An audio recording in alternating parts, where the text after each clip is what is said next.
Sometimes it's not necessary to have a large, heavy dredger. For some dredging jobs you can have a smaller, cheaper dredger. And for that we have developed the new dredger, the PSD, the Plain Suction Dredger.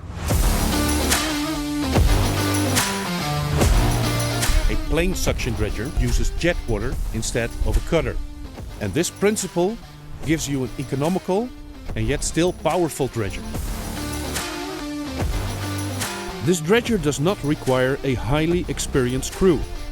Successfully operating the dredger can be learned in a few days. The operator operates the dredger with a small amount of controls from a comfortable cabin with air conditioning and heating. Only a small crane on site and a single working day are necessary to assemble and launch this dredger. The heaviest part is less than 15 tons, and therefore even the most remote location can be reached.